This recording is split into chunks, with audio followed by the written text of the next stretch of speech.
Bienvenidos a esta charla de GIJN. Les habla Mariana Santos desde Portugal, en un honor de estar aquí con estos ilustres líderes de medios de comunicación independientes, Milagros Salazar desde Perú, que lidera Convoca, José Luis Sanz desde El Faro, que nos habla desde El Salvador, y Luz Meli Reis, que lidera Efecto Cocuyo en Venezuela. Bueno, hoy estamos aquí para hablar de formatos de monetización y cómo hacer un periodismo independiente que sigue independiente, pero que sigue con capacidad económica de desarrollar sus proyectos, tener un equipo y, bueno, y funcionar como una organización.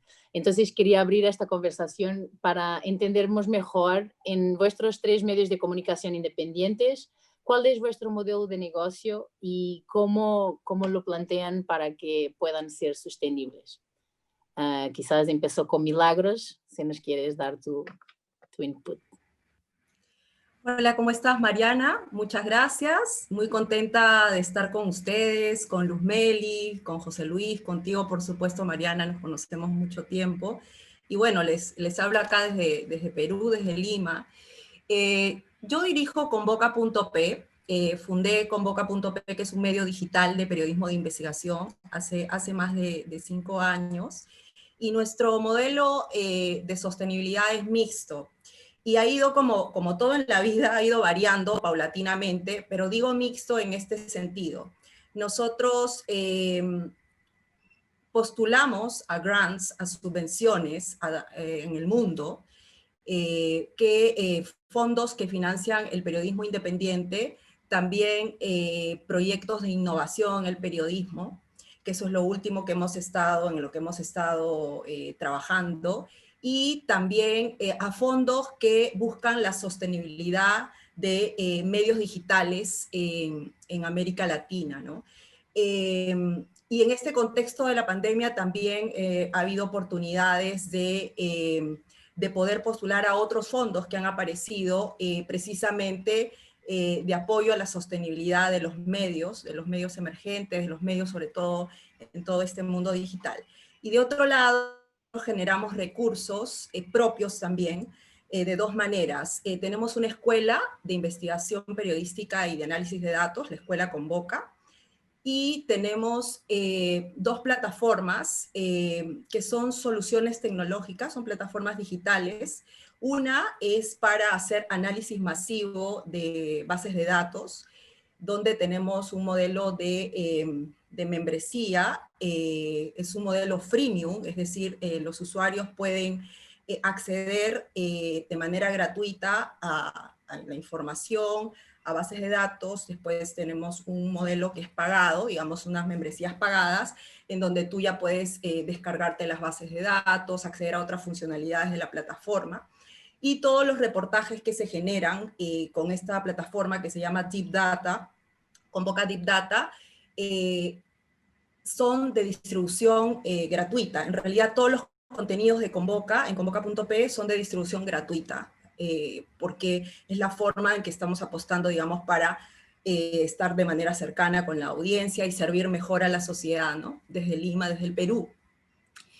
Y la otra plataforma es una plataforma de creación de juegos interactivos inspirados en investigaciones periodísticas.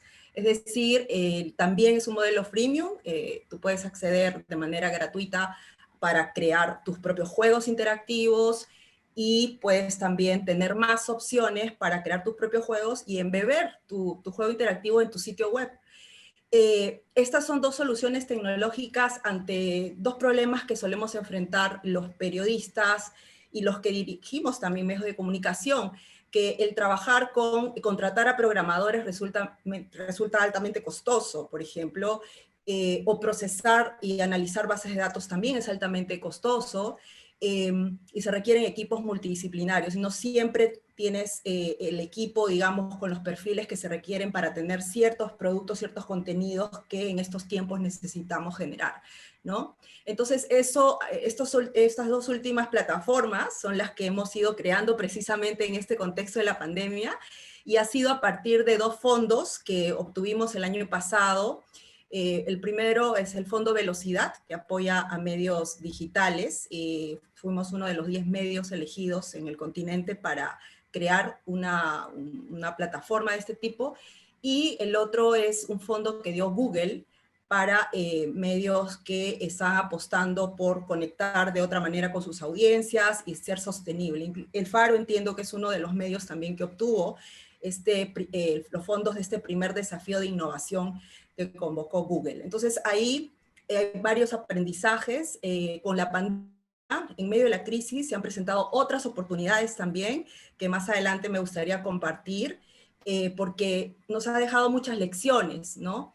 Creo que las crisis generan oportunidades también. Hay muchas cosas que hemos tenido que replantear. Ya teníamos compromisos desde el año pasado, y en verdad con todo y pandemia seguimos adelante con las apuestas y viendo nuevas cosas también, ¿no? Nuevas posibilidades, increíble. Ya llegaremos al tiempo de COVID, pero primeramente quisiera entender cuál es la base de cada uno de ustedes y de vuestras organizaciones. José Luis, ¿nos puedes contar cuál es vuestro modelo de negocios hoy día? Bueno, ¿cuál tratamos? Tratamos de que sea, en realidad, más que lograrlo. El Faro, me parece importante para entenderlo, ha cumplido 22 años, vaya para 23. Eso, sobre todo, se traduce en que cuando arrancamos no había todavía una noción clara ni de la dimensión ni de las dinámicas que iba a tener la web. Y por tanto, pensar en un modelo de negocio en realidad era equivocarse, ¿no? Es decir, era una garantía para equivocarse. Durante mucho tiempo pensamos que en algún momento el Faro como periódico digital tendría un modelo de sostenibilidad tradicional, ¿no? el que conocíamos en los periódicos papel. Y como nunca lográbamos ni siquiera insertarnos en el juego, pasamos... yo diría que nuestra primera década, lo que yo llamo ahora nuestro no modelo, en realidad. Si antes sobrevivíamos, los primeros 7 años no cobró nadie, era un proyecto de voluntariado. Es decir, pasamos mucho tiempo sin tener una ruta clara.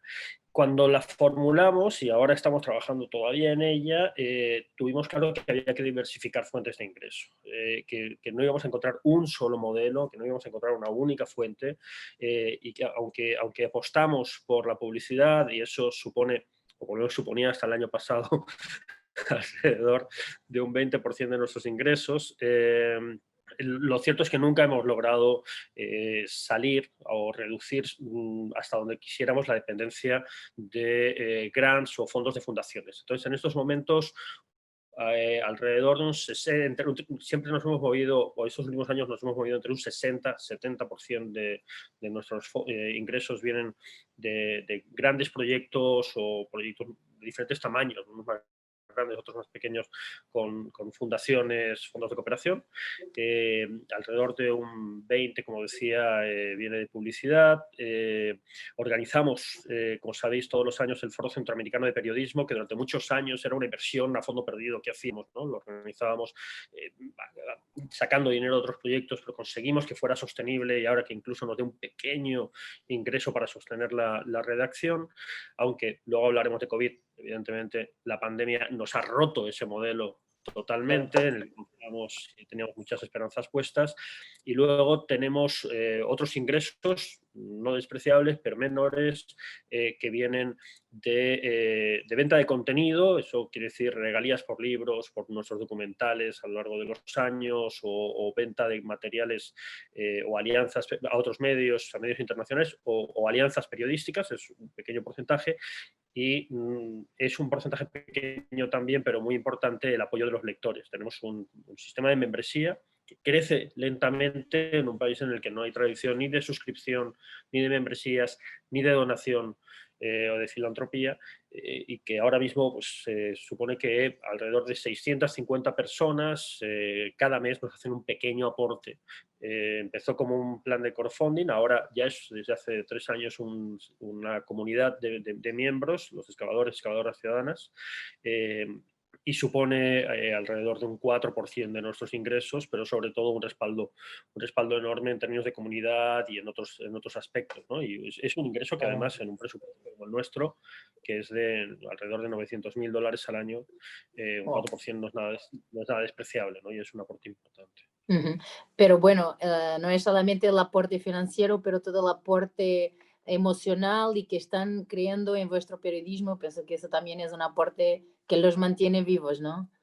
Sobre todo en momentos como los que vivimos en estos días en El Salvador y como en tantos otros países, ¿no?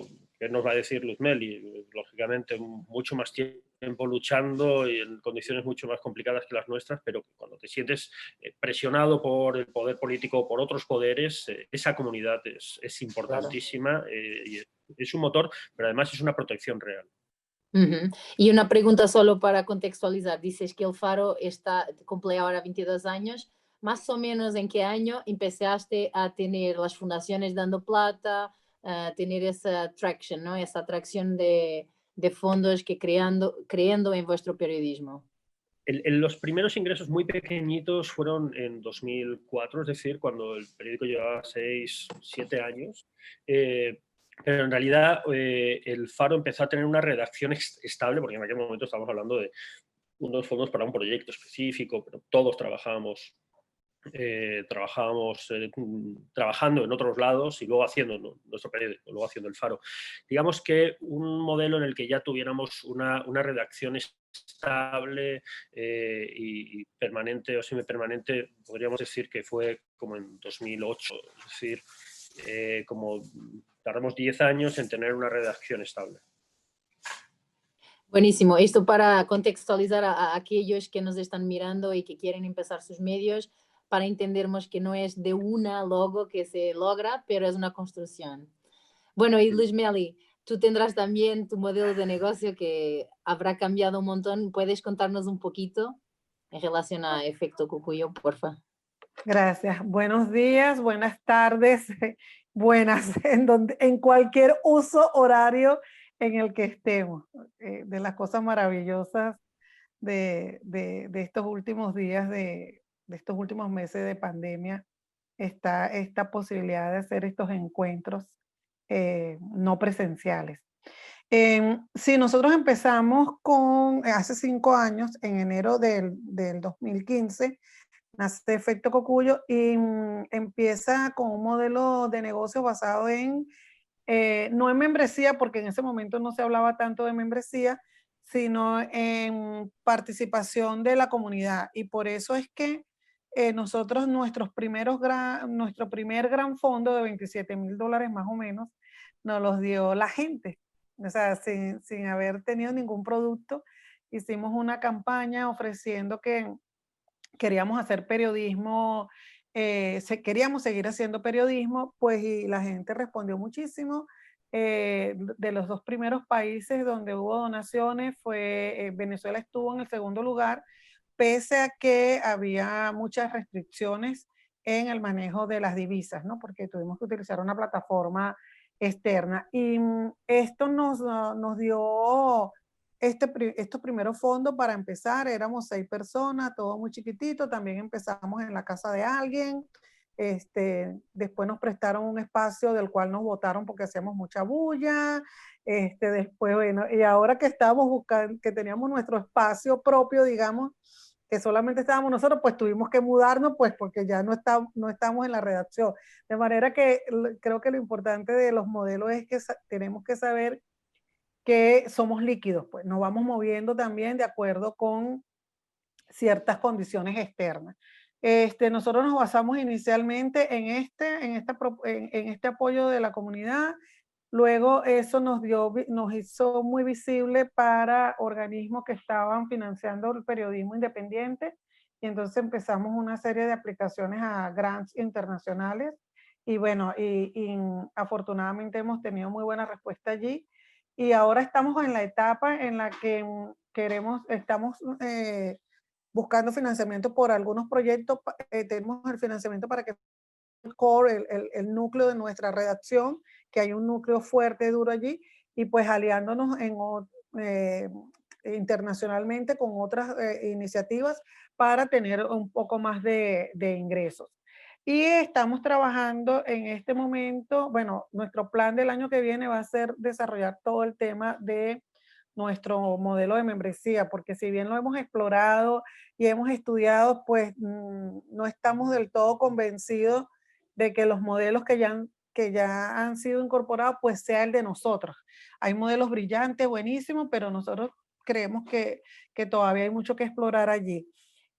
También tenemos ingresos por publicidad, muy pocos, pero a veces han sido muy buenos, tanto con publicidad automática, con programática, como con organizaciones y empresas que han querido publicar en nuestra web, porque bueno, por el alcance que tenemos. Y ha sido interesante esa área, y una área que nos está dando, que puedo decir que por primera vez no nos generó egresos, no nos generó ganancias, pero no nos generó tampoco egresos, es el Festival Cocuyo, que esta vez lo hicimos digitalmente y que, bueno, conseguimos todos los fondos para poder pagar todo. O sea, no tuvimos que buscar fondos de otras partes de nuestra organización, sino que conseguimos ese dinero y nos apoyó no solamente la Dolce Vele, sino que nos apoyó una organización que se llama Medianálisis en Venezuela, IPIS, pero también organizaciones, empresas privadas, dos empresas que las nombro, y perdóname que las nombre, pero las tengo que nombrar porque bueno, creo que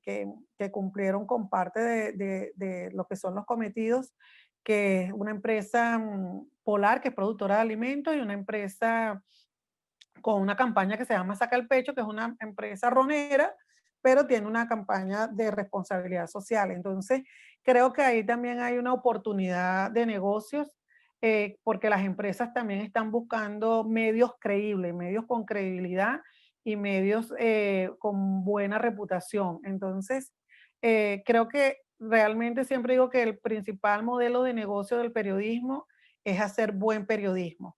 Y lo demás va viniendo de acuerdo con cómo hagas ese mejor periodismo, pues tienes muchísimas más posibilidades de conseguir ingresos y monetización.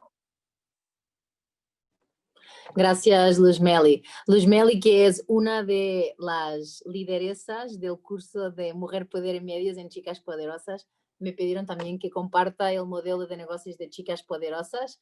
Bueno, Chicas Poderosas cumple ahora 7 años de este año. También igual al Faro, también empezamos un montón de chicas juntándonos voluntariamente, trabajando un montón para armar mediatones y eventos donde podamos trabajar colaborativamente el periodismo y aprender unas de las otras. Esto fue un modelo que funcionó mientras yo era becaria del Centro Internacional de Periodistas, que me pagaban la mesada y yo trabajaba sin ver cuándo terminaba porque amaba lo que hacía.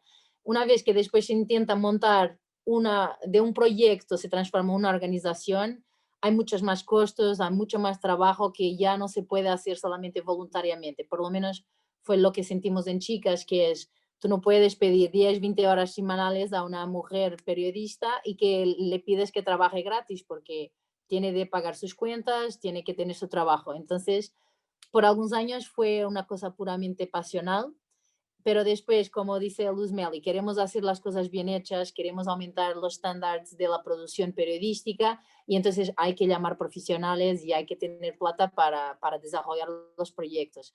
Entonces, hoy día, con 7 años, tenemos un equipo, por la primera vez también como el efecto Cocuyo, tenemos un equipo que es el core, que es el equipo central de 5 personas, y este equipo central desarrolla programas para desarrollar oportunidades en otros países. Estamos en 17 países en América Latina y como hacemos es, nosotros pedimos plata a fundaciones, igual a los ponentes acá, presentamos qué tipo de proyecto queremos hacer con esa plata, qué tipo de impacto vamos a generar. Más o menos es un intercambio de un abono financiero en intercambio de un impacto social que tiene que ver con periodismo independiente, con historias siendo publicadas, con narrativas de temas subrepresentados. Por lo menos la misión de Chica es esa. Y ahora estamos también probando con el modelo de membresía, lo lanzamos este año. Ya es una cosa que venimos pensando hace un par de años, porque lo que me decían las fundaciones y las organizaciones filantrópicas es, ¿cómo podemos darles plata, en este caso a chicas poderosas, para que hagan un proyecto, pagan el proyecto, termina el proyecto? ¿Dónde está Chicas Poderosas? ¿Dónde está la sucesión de la organización?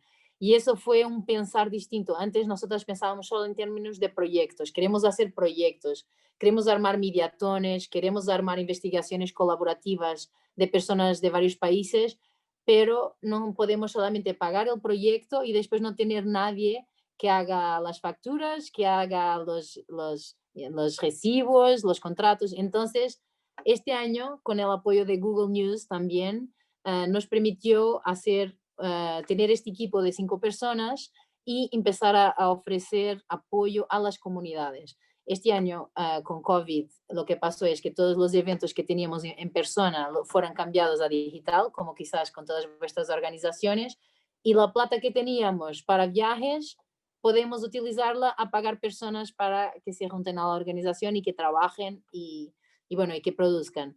Así, este año, por la primera vez, logramos entrenar a 37 mujeres de 17 países, 2 por país, donde ellas ahora van a empezar sus movimientos de chicas poderosas, de co-creación, de periodismo colaborativo en sus países, y nosotras, las 5, vamos a poder ofrecer un aporte, un apoyo en todo lo que se necesite.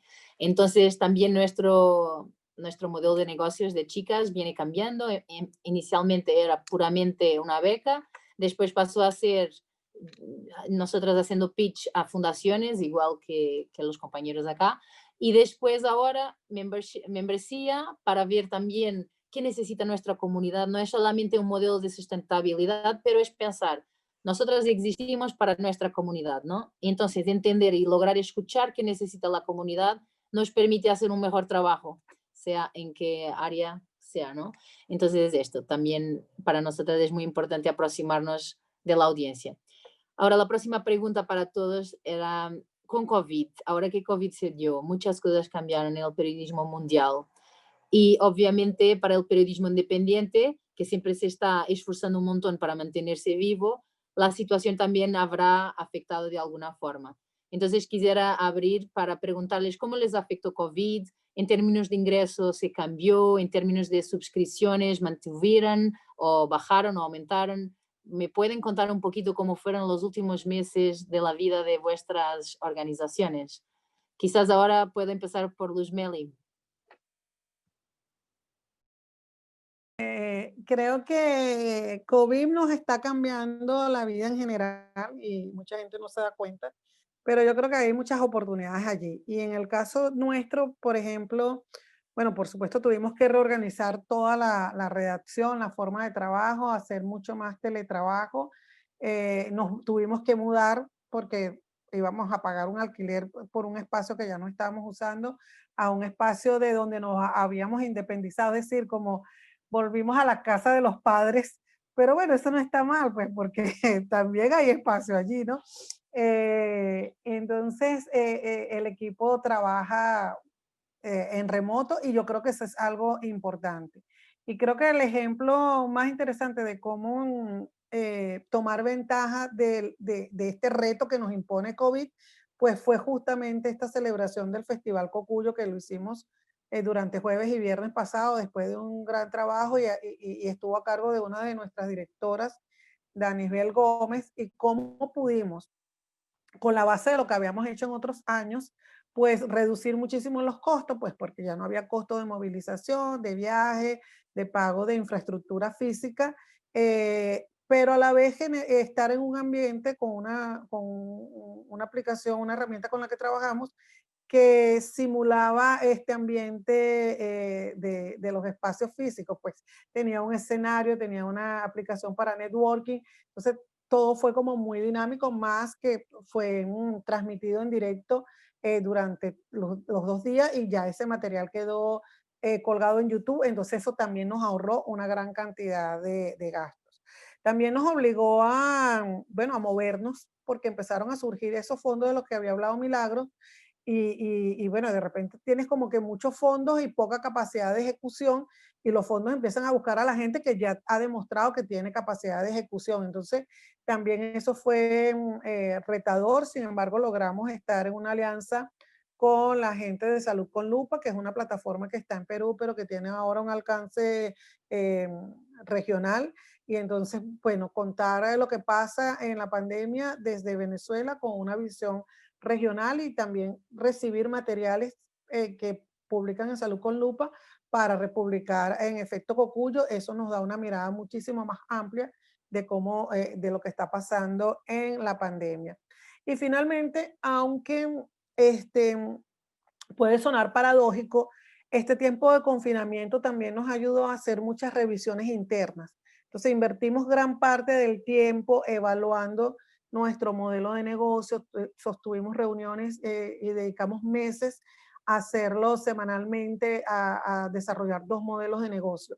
El modelo de negocio que vamos a empezar a aplicar a partir del año que viene y el modelo de negocio de la unidad Escuela Cocuyo, que también ya empieza a recoger fondos. La Escuela Cocuyo es una plataforma que estamos creando de capacitación virtual para periodistas.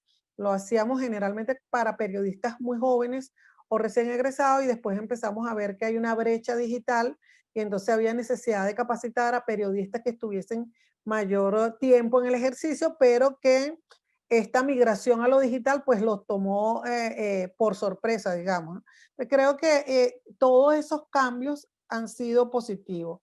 Los cambios que son muy retadores, son extremadamente retadores, tienen que ver con las necesidades de socialización, de conexión, de estar cerca que tenemos los seres humanos, ¿verdad? Que no es sencillo y que hace que muchos querramos estar cerca de nuestros colegas en un espacio en conjunto, pues. Entonces, pensar que eso es una necesidad y que tal vez en el caso de Venezuela no se puede dar de la manera como en algunas otras redacciones, pues eso genera tensiones, genera retos para revisar de cómo va a ser el funcionamiento de las redacciones el año que viene, pues porque todo el mundo pensaba que esto era por un ratico, que el confinamiento era un momentico y ya vemos que la cosa va para largo. Total. Sí, muchos retos que trae COVID y oportunidades. José Luis, ¿nos quieres contar las oportunidades que el Faro encontró en COVID?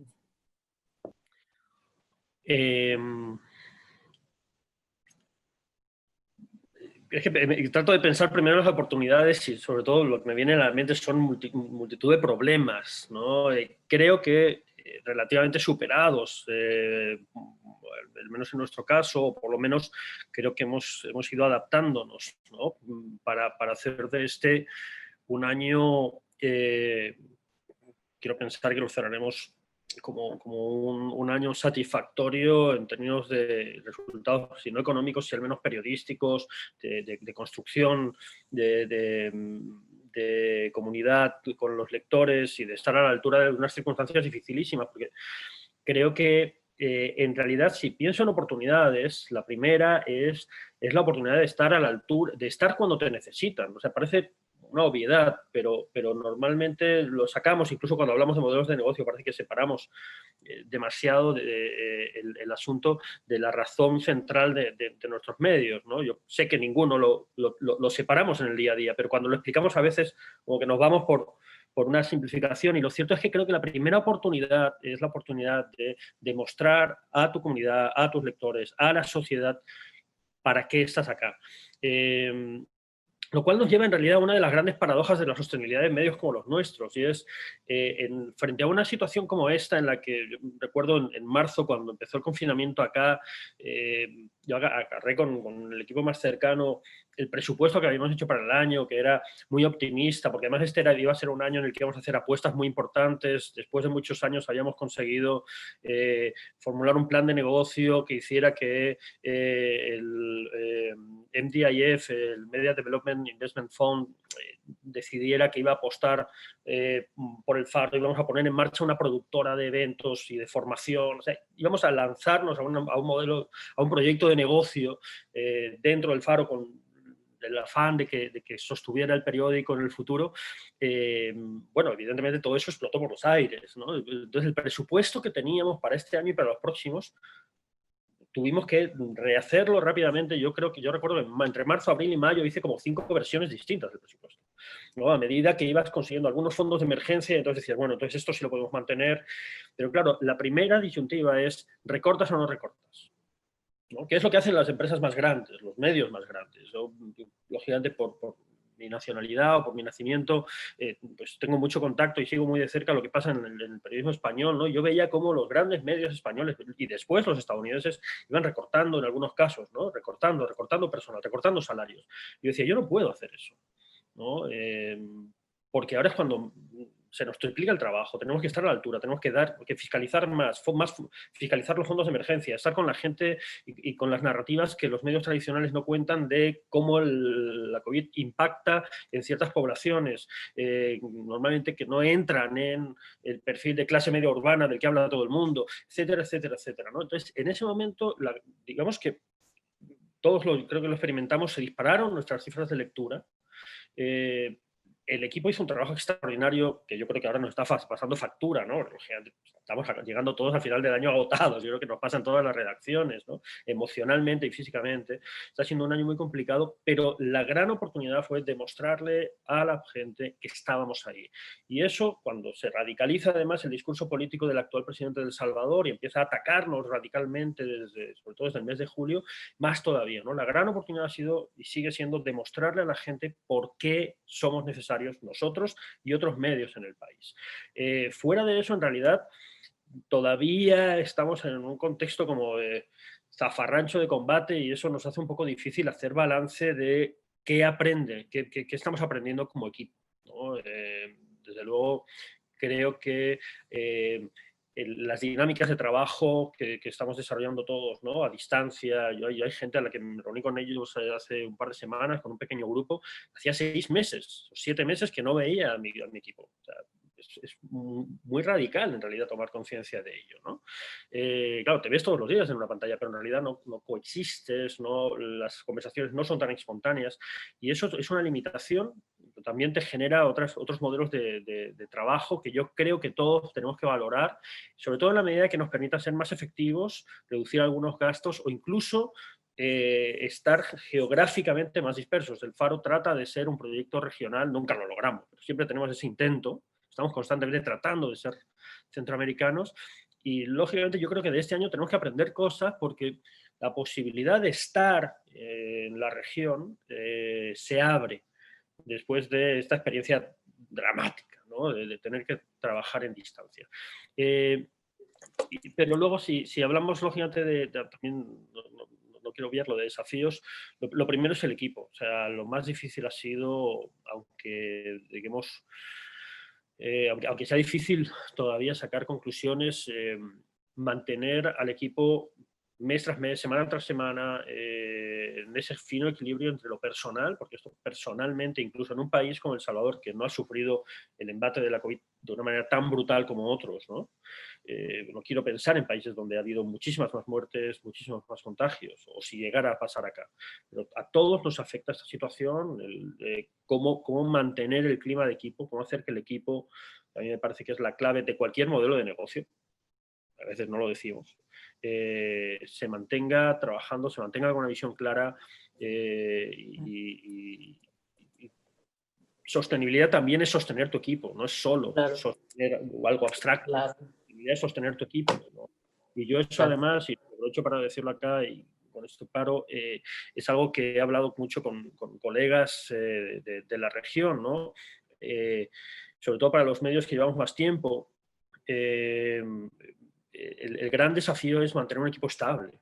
Y eso es clave en un modelo de sostenibilidad y crecimiento, porque puede que tu medio cumpla años, pero tu equipo no cumpla años. Y eso hace que en realidad las etapas de madurez no lleguen nunca, los estándares, tú utilizabas la palabra estándares, Mariana, me parece clave, los estándares no puedan crecer. Un modelo de sostenibilidad es un modelo de sostenibilidad de tu equipo. Totalmente. Mira, increíble. Mi piel está como que los pelos levantándose porque tú hablas aquí de sostenibilidad del equipo y cómo podemos llamar la atención para esto, que es lo más importante, ¿no? Obviamente sin plata no logramos ir muy lejos, pero sin equipo no vamos a ningún lado. Y eso que hablaste de mantener la visión, la buena vibra del equipo en estos momentos difíciles es sumamente importante, y al final vosotros sois una familia y hay que mantener esta familia que en estos momentos es tan importante. Como decías también, estamos acá para la gente.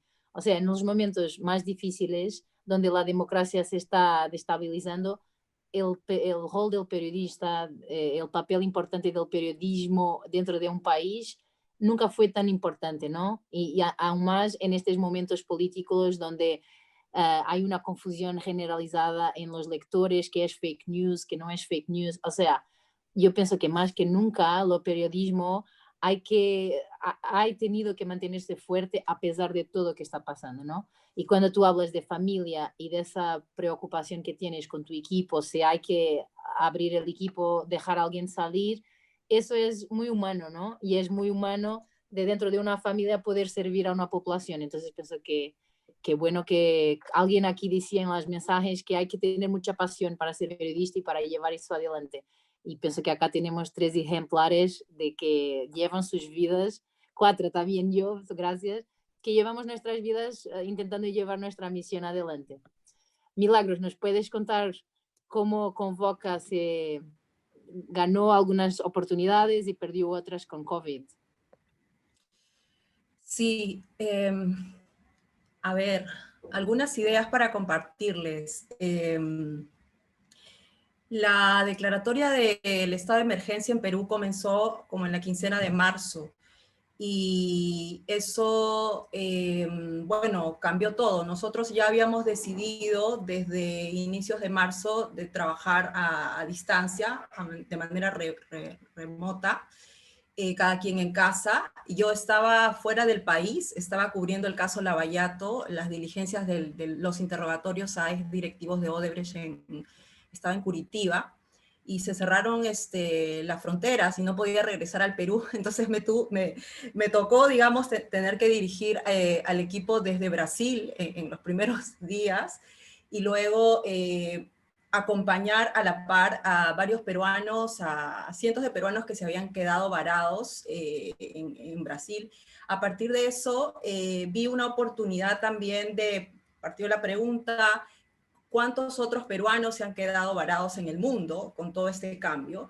Y entonces empezamos a generar contenidos, escuchando a las audiencias, mirando con atención las necesidades que aparecían de los ciudadanos, ¿no?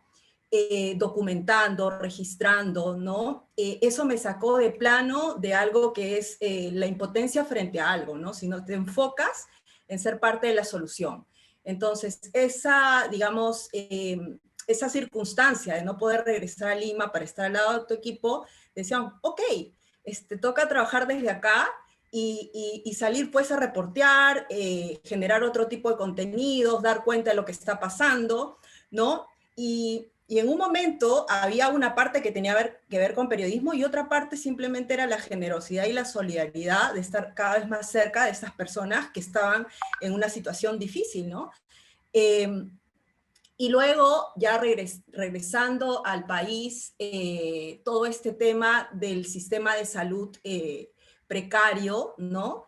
En donde, por un lado, teníamos un presidente que todos los días daba conferencia de prensa en Palacio de Gobierno, rodeado de sus ministros, señalando que había que estar en calma porque todo estaba bien, que había suficientes camas en las unidades de cuidados intensivos, ¿no? Y de pronto otra era la realidad en los hospitales, ¿no? Entonces, lo que hicimos fue crear una plataforma que se llama Haz tu parte, que al inicio ese era el nombre de nuestra primera campaña de recolección de fondos, pero que lo tornamos en un espacio para que médicos, enfermeras, ciudadanos, muchas personas pudieran dar cuenta de los casos que estaban viviendo en primera fila, ¿no? Y eso nos permitió documentar con los ciudadanos varias historias. Luego también miramos todo este tema de los bonos y subsidios que entregó el Estado para paliar de alguna forma la situación, la economía familiar, ¿no? Porque la gente, al no poder salir de sus casas, no podía trabajar, se quedó sin dinero para poder alimentarse. Entonces, creamos como una base de datos de casi 5.000 ciudadanos con los que les dábamos información sobre esta situación de los bonos y los subsidios, y creamos una nueva sección en Convoca de guías para informar a los ciudadanos sobre las medidas del gobierno o para poder responder las preguntas que llegaban constantemente. Entonces, ahora estamos en octubre y esta sección que se llama Convoca tu servicio es una de las más leídas y hay lealtad de los ciudadanos. Es, digamos, la gente consume, entra una y otra vez para poder acceder a esta información. Lo otro es que buscamos, a partir de este crecimiento de la audiencia, porque nosotros llegamos a crecer entre febrero y abril en 1500% en audiencia. Nosotros ya teníamos miles de lectores, pero pasamos a tener cerca de 3 millones de visitas, con más de 1 millón de usuarios, y eso es algo que nosotros proyectábamos tener, pues, mucho más adelante, ¿no? No era algo que, digamos, no lo habíamos planificado. Lo que habíamos pensado era cómo somos más útiles, cómo servimos mejor a los ciudadanos, ¿no? Lo que decía José Luis, ¿no? Cómo hacemos mejor nuestro trabajo, cómo estamos a la altura de estas circunstancias, ¿no? Y yo les puedo decir que mi equipo fue muy valiente porque, bueno, yo en esas circunstancias, yo también perdí a mi padre murió por COVID-19, fue una de las primeras víctimas del COVID, y entonces, de hecho, como ciudadana me tocó ver de cerca la situación del sistema de salud, y por lo tanto, el tema, ante una circunstancia familiar, pude ver, digamos que, cómo esto se multiplicaba, ¿no? A nivel de todo el país, y en verdad fue muy interesante poder reportear todo esto con mi equipo, muy comprometidos, porque nos convertimos como en una red de ayuda también y de apoyo, entonces eso fue muy importante.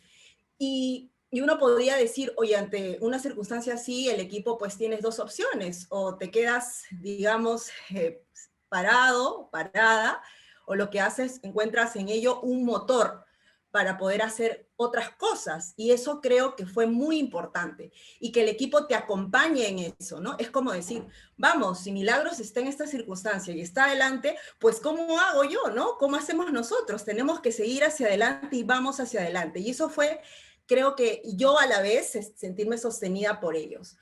Y lo que hicimos también fue acercar nuestras investigaciones a la audiencia en diversos formatos. Por ejemplo, nosotros hemos publicado una serie investigativa en formato cómic que se llama Expediente Tóxico, un cómic interactivo que narra la historia de los pobladores expuestos a metales pesados y cómo en el contexto de la pandemia están atravesando por momentos muy difíciles también, sobre todo el caso de los niños, ¿no? Y ese tipo de historias, aproximarlos desde otros formatos, hablar de estos temas y poder involucrar a la audiencia en esto, ha sido muy interesante. Nosotros hicimos una transmisión en vivo con los protagonistas del cómic, con la madre que tiene a uno de sus niños de 4 años expuesto al plomo, a grandes cantidades de plomo más, y tiene en su organismo niveles de plomo más allá de lo que la Organización Mundial de la Salud o la comunidad científica considera que bueno, es dañino, ¿no?, para la salud. Y cómo nos hemos adaptado a buscar igual llegar a la gente e involucrarla también en la generación de nuestros contenidos. Creo que otro aspecto importante es el hecho de que también nos dimos cuenta que la pandemia había hecho aún más vulnerable a aquellos que ya eran vulnerables antes de la pandemia. Por ejemplo, la situación de los pueblos indígenas, la situación de la Amazonía, la situación de los Andes, la situación de las poblaciones con poco acceso a agua, a servicios básicos. Entonces era muy importante preguntarnos qué está pasando con ellos, quién los escucha, cómo nos conectamos con ellos, qué historias podemos contar, ¿no? Entonces también creo que fue importante. otro aspecto, lo del equipo, ¿no? Decir que solamente, bueno, a ver, decir que solamente la pandemia nos ha permitido replantear nuestro modelo de negocio. De hecho, acá José Luis hablaba de la sostenibilidad pensando en el equipo, y pienso qué importante es, pero también por lo siguiente, porque individualmente cada miembro del equipo también se está replanteando muchas cosas sobre sus vidas, incluso más allá del tema de su ejercicio periodístico, ¿no? Porque hay una parte nuestra que tiene que ver con la profesión, pero hay otra parte que tiene que ver con tu condición de ser humano, ¿no? Entonces, hay muchas cosas que están cambiando, y entonces también es como alineamos la visión del medio con la visión individual que puede tener cada miembro del equipo, y también vamos más de 6 meses en esto, y de hecho estamos como que al límite. Hace poco yo le decía a mi equipo, porque una de las cosas que empezamos a hacer es no solo reunirnos para hablar de trabajo, sino tenemos nosotros también reuniones para hablar de nosotros. Entonces, y simplemente hablamos de cómo estás, qué vas a hacer este fin de semana, cómo te sientes. Así hemos empezado a conocer sobre su familia, cómo está su entorno más cercano, qué quieren, qué les gusta, ¿no? Y hasta recetas de cocina, en fin, una serie de aspectos que hacen que puedas conocer otro lado, digamos, otra parte que es muy relevante, que esté cuidada, que sea atendida, claro, que sea escuchada, ¿no? Y yo les decía, oye, yo estoy cansada del encierro, de verdad que llegué a mi límite, Sí. y también mostrarme tal cual yo estoy, porque, digamos, necesitas, pues, digamos, esa honestidad, Claro. y esa cercanía es importante también mostrarla, ¿no? Y les dije, necesito un par de días para desconectarme y de ir, volver recargada, y ahí nos vamos turnando, ¿no? Y atendiendo las necesidades de cada uno de nosotros y escuchándonos, ¿no?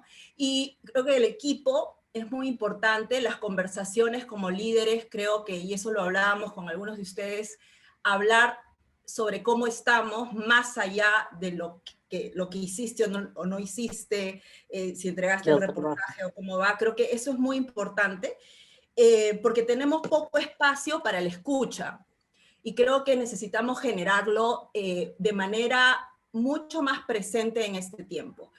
Y lo otro, creo que eso como consecuencia es el espacio de co-crear algo juntos, ¿no? Porque si no lo hablamos, a veces hay oportunidades que están ante nuestros ojos y se van, ¿no? Y se van. Y pierdes esa sensibilidad para poder encontrar ahí una oportunidad. Lo último, creo, podría seguir hablando muchas cosas, pero para terminar esta parte quería compartir la importancia de generar una estructura, un sistema. ¿A qué voy con esto? Creo que es muy importante documentar lo que hemos logrado hacer en este tiempo, antes y durante la pandemia. Y documentar, porque el trabajo remoto te desafía más en la importancia de los procesos, la claridad de los roles y generar sistemas, ¿no? Con un buen equipo uno logra grandes cosas. De manera individual no lo vas a lograr, pero con un gran equipo logras grandes cosas. Y con un sistema, las posibilidades de tu equipo se multiplican. Entonces, el generar ese sistema, darnos tiempo, porque a veces estamos tan atrapados en el día a día que decimos, sí, tengo que documentar esto, sí, tengo que hacer lo otro, pero hay que hacerlo porque a la larga eso es lo que nos va a sostener. Y también creo que las personas que forman parte de nuestro equipo con más razón necesitan, para poder hacer y multiplicar las cosas que vienen haciendo bien, necesitan sostenerse también de algo en lo posible, lo más tangible, concreto y claro, ¿no? Entonces creo que eso es como algunas reflexiones que me vienen a la mente. Gracias, Milagros, gracias, y qué lecciones increíbles. Y esta parte que decías del personal y de escuchar unas a las otras, les doy, de Chicas Poderosas lanzamos una membresía, pero primero preguntamos a nuestra comunidad qué les hace falta, qué necesitáis. y una de las cosas era escucharme, que me escuchen. La comunidad estaba completamente fragilizada, como cualquier elemento de nuestros equipos, como nosotros, y es un momento muy humanamente denso, ¿no? Que no es ya solamente trabajar y poner las cosas al tiempo, no, hay que conectarnos a nivel humano porque ya, y con esta situación de sermos tan sensibles, ¿no? Tan delicados, hay que cuidarnos y realmente juntos mejores, es nuestra frase también, chicas, que se nació un gusto y una apreciación por el trabajo colaborativo, de estamos lejos, pero juntos, organizados, con esa estructura de que hablas, con una base sólida, ¿no? Donde podamos asentar sólidamente y crecer a partir de ahí. Yo siento que esta solidez de la base que todos vosotros habláis y habláis con tanto cariño de vuestros equipos, es que sin equipo no se vaya a ningún lado, ¿verdad? O sea, nosotras, nuestras organizaciones son nuestros equipos. Y otra cosa que también hablabas de COVID, durante COVID, estas poblaciones menos representadas, que no se escuchan tanto, que vosotros habéis hablado acá. En Chicas Poderosas, durante COVID, nos salió un poquito más de fondos de Open Society Foundation y más otros que estamos esperando a ver si nos salen para exactamente desarrollar proyectos con comunidades desprotegidas que sufrieron más. Durante COVID muchas de las veces son las mujeres que pierden sus empleos, no pueden dar comida a los hijos, etc. O sea, COVID también nos ha hecho abrir los ojos y la mentalidad a otras opciones. No es que todo se esté destruyendo durante COVID, es que todo se está replanteando, ¿no? No son solo noticias malas, también tenemos un 25% menos de producción CO2, ¿no?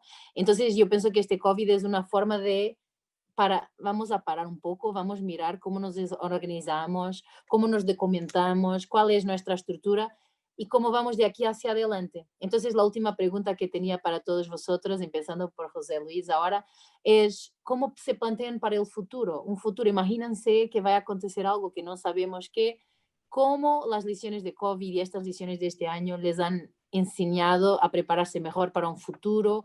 Hablabas, José Luis, de innovaciones que querían haber invertido en 2020, que ahora quedaron al lado. ¿Qué están pensando vosotros a nivel de futuro? Lo primero, y retomando esto último que decía Milagros, porque yo aquí estoy tomando apuntes, me parece, es que, oye, primero la conversación verbaliza y te ayuda a aterrizar ideas, pero es que además la crisis a veces te deja. Tú hablabas de la reducción de CO2, yo creo que más allá de que yo no soy optimista en cuanto a que vaya a haber una gran transformación social, lo que sí es cierto es que algunos, yo creo que ojalá muchos nos va a ayudar a ver más claras algunas cosas, ¿no? A desbrozar la conversación y la mirada que tenemos en general y en concreto de nuestros equipos.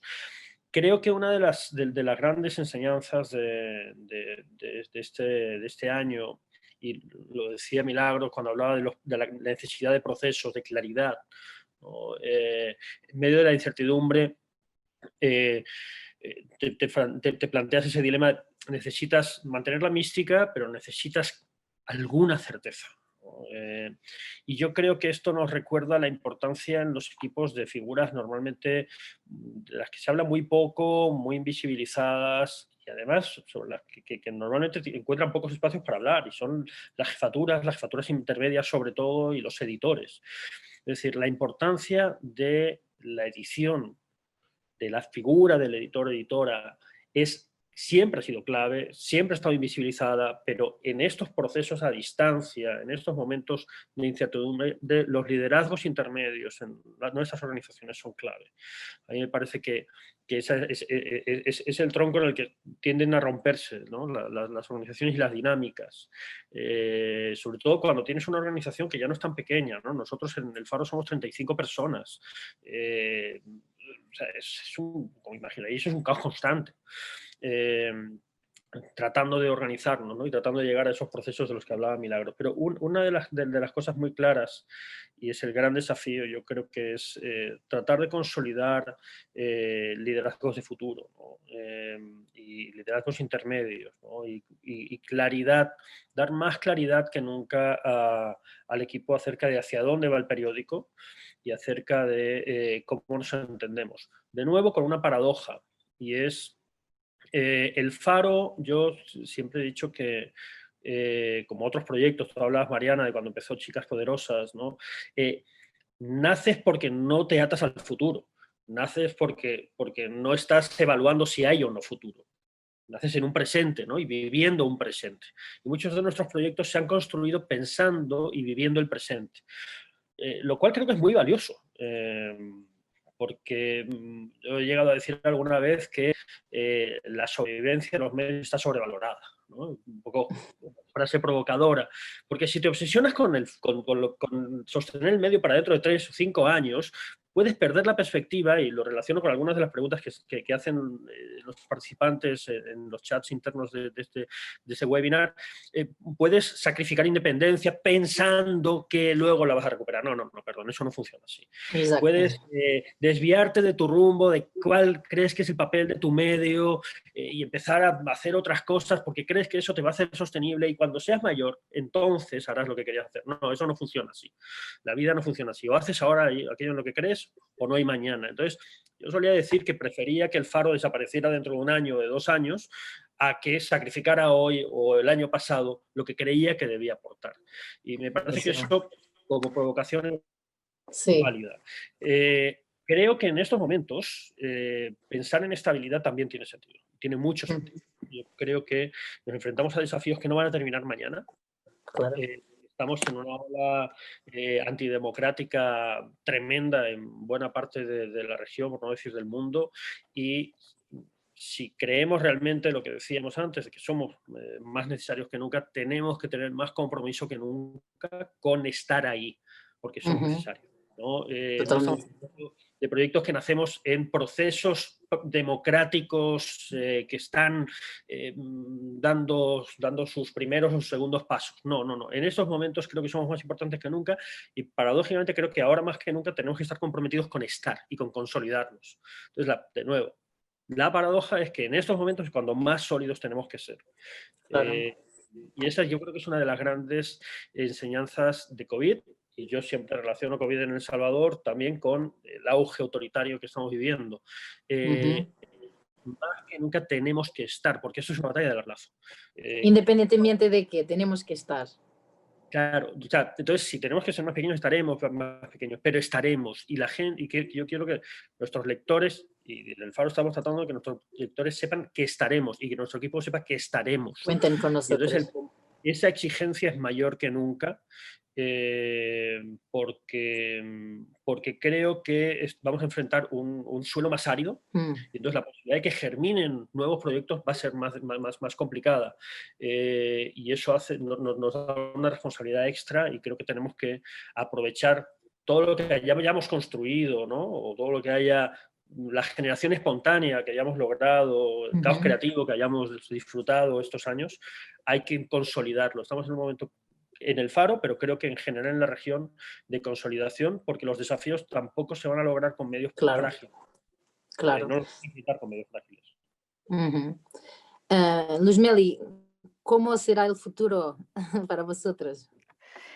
Mira, antes de responder esa, quería hacer comentarios sobre dos de las cosas que hablaron. Mira, me parece hermosísimo que José Luis haya compartido las inquietudes que hay, y que Milagro haya compartido también algo muy personal, como fue el fallecimiento de su padre por COVID. Y parte de lo que decía alguien de la audiencia era que se necesitaba una gran pasión, ¿no?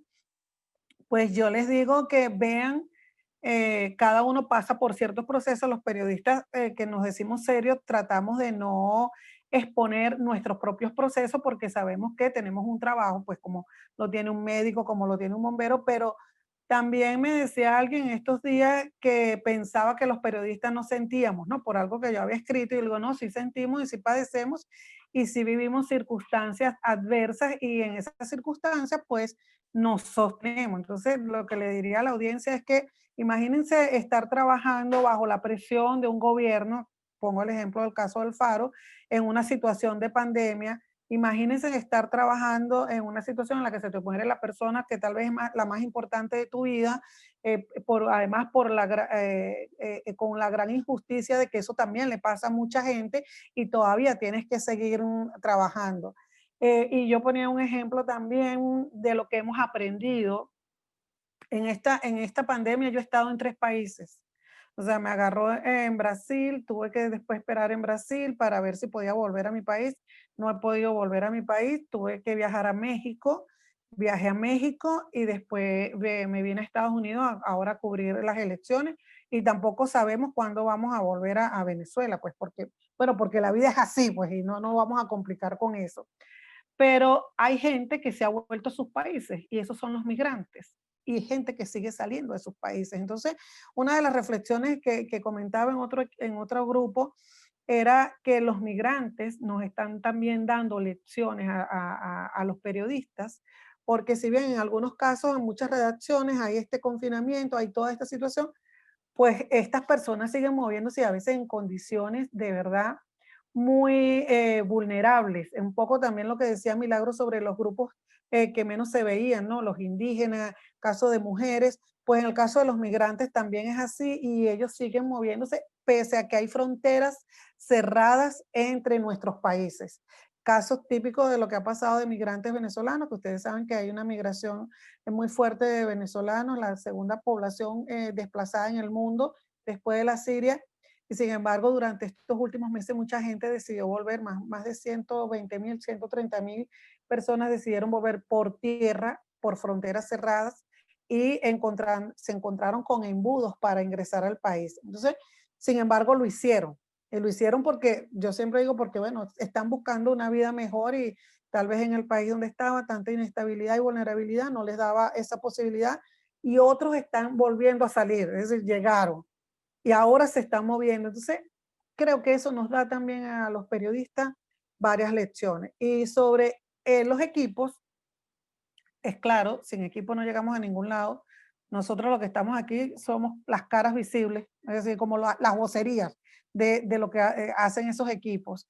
Y me parece muy interesante que José Luis menciona el fortalecimiento de los equipos de los liderazgos intermedios.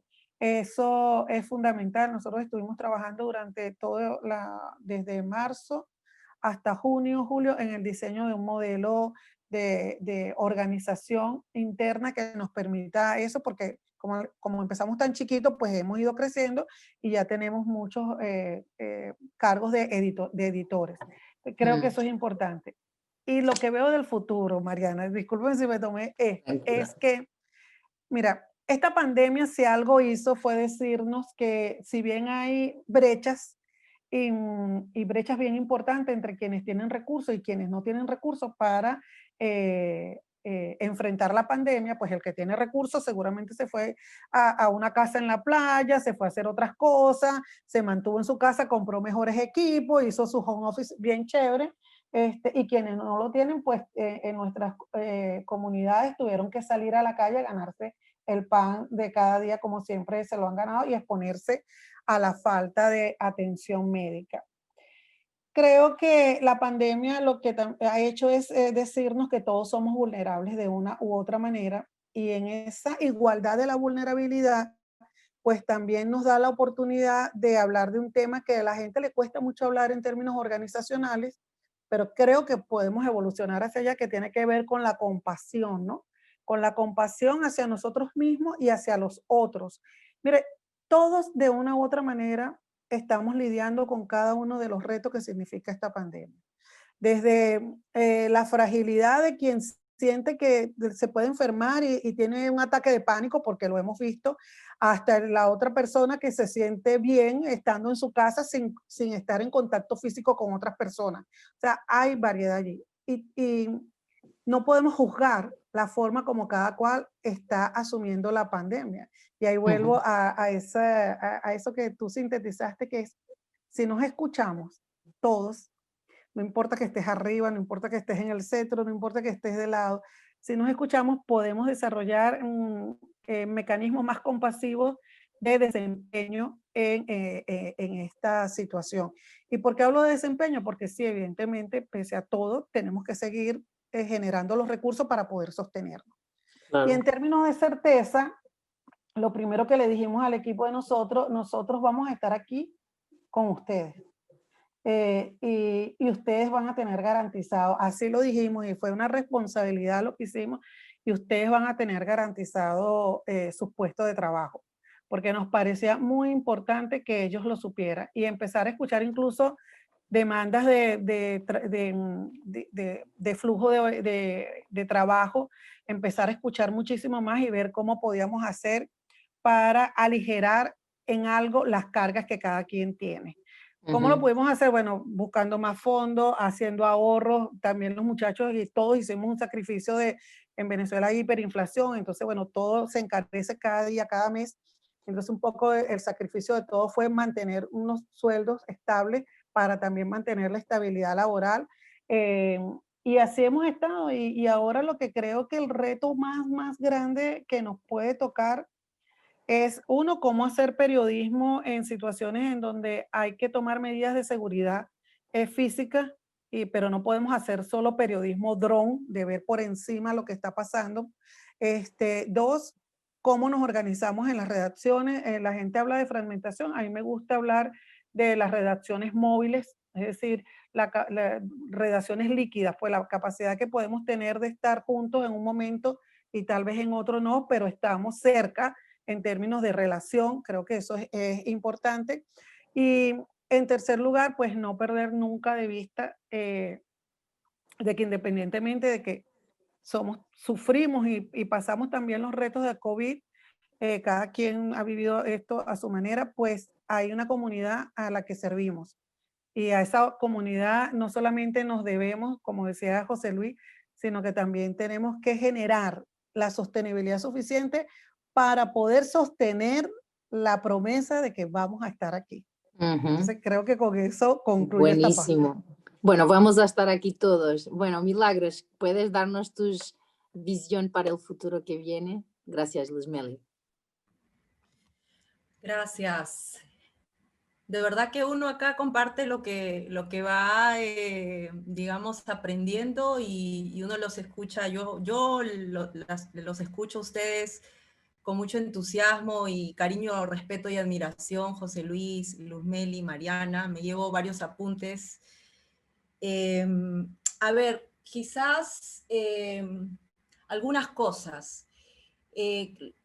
Lo primero, creo que esta flexibilidad de la que se ha hablado, la flexibilidad frente a la incertidumbre, creo que es algo que como periodistas hemos desarrollado mucho a lo largo del tiempo. Ahora nos ha tocado como al límite con la pandemia, pero pues somos unos grandes domadores de la incertidumbre. ¿Qué emprendedor o emprendedora no se lanza a la piscina de la incertidumbre? Es como decía José Luis, es...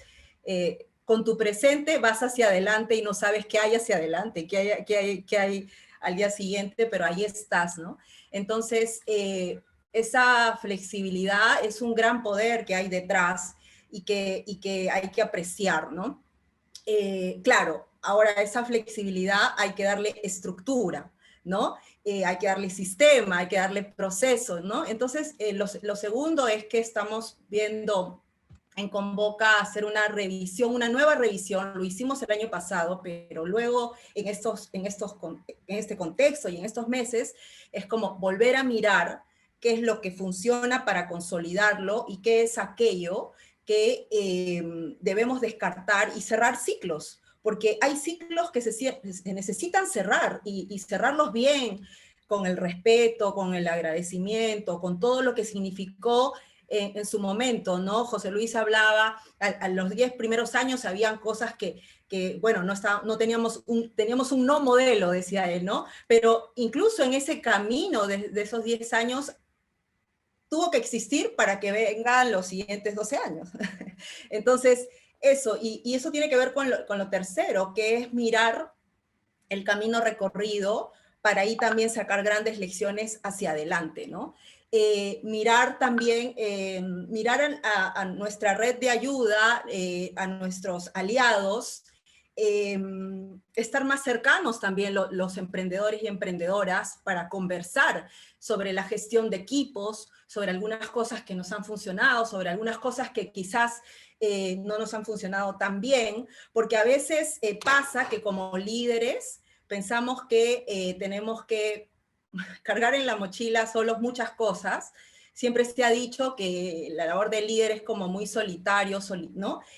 Muy solitaria, pero creo que podemos abrir también espacio de conversación entre nosotros, porque para nutrirnos de inspiración y para ir hacia adelante, ¿no? Porque creo que también yo puedo ver que nosotros ya hablábamos de una crisis del modelo de negocio de la industria de los medios, y precisamente el surgimiento de nuestros medios tiene que ver con eso, precisamente con eso. Pero ahora, en medio de una gran crisis, hay otras cosas que también tenemos que replantearnos nosotros, ¿no? Porque se ha hablado de la diversificación, que es cada vez que hablamos de oportunidades de ser sostenibles, hablamos de diversificación de ingresos, que en suma es diversificación de oportunidades, y que es mirar aquello que venimos haciendo bien. Se dijo de arranque, Luzmeli dijo algo de arranque, ¿no? El negocio digamos, el modelo de negocio del periodismo es hacer periodismo, por supuesto, es como aquello que tú haces muy bien, cómo puede haber una conexión compatible para seguir haciendo eso de manera sostenible.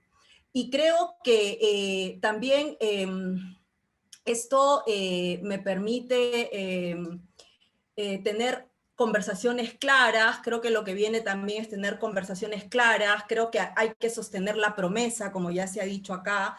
Yo lo había olvidado, pero en efecto, así como dijo Luzmeli, que informó a su equipo sobre lo que venía y que íbamos a mantenernos, se dijo, también tuvimos una conversación, dijimos, vamos a mantenernos juntos, y también se dijo, vamos a contratar a nuevas personas para poder, en este momento de alta producción de contenidos, porque era así, nos faltaban manos, contratamos a nuevas personas y buscamos crecer juntos, ¿no?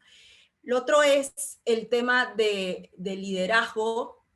Hay nuevos líderes que han aparecido en la organización, y creo que eso es muy importante, porque se necesita desarrollar al interior de las organizaciones diversos liderazgos para poder entender que eso va a garantizar el crecimiento de una organización, ¿no? Entonces, también trabajar en ello, también trabajar en el autoliderazgo. Creo que siempre hablamos en Convoca que un periodismo independiente se construye a partir de la autonomía de sus miembros y de la capacidad de independencia de cada uno de sus miembros, ¿no? Para poder juntos salir hacia adelante, ¿no? Porque si solo somos algunos que estamos hacia adelante y digamos que no tenemos ese chip de buscar algo distinto, de construir juntos, entonces creo que podemos retrasar ciertas cosas. Y creo que eso, mantener la sinergia en el equipo, escucharnos más, conversar más, estar más conectados. Se habló de la compasión, de ser más compasivos con la gente que no es periodista, con otros periodistas, entre nosotros, y honrar nuestro camino, ¿saben? Honrar nuestro camino.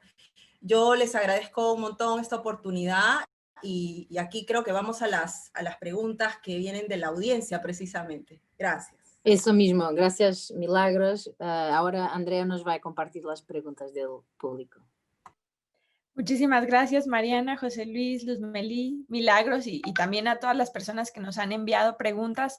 Desafortunadamente, como ya se nos está acabando el tiempo, no vamos a poder responder todas, pero les pido que por favor nos escriban a nuestro email de GIGN. Si no respondemos su pregunta, con muchísimo gusto les respondemos por email. Ahora pondré los correos por el chat. Así que, bueno, pues comenzamos. Hay varias preguntas sobre independencia y agenda. ¿De qué modo los fondos o las becas pueden condicionar el tipo de investigaciones que se está llevando a cabo? Esto marca un ritmo editorial en las publicaciones independientes en nuestra región. Me encantaría que nos respondieran, ya que es algo que preguntaron varias personas. Y una pregunta específica para Milagros. quisieran preguntarte si pudieras ampliar un poco más sobre la temática de los juegos interactivos en materia de investigación.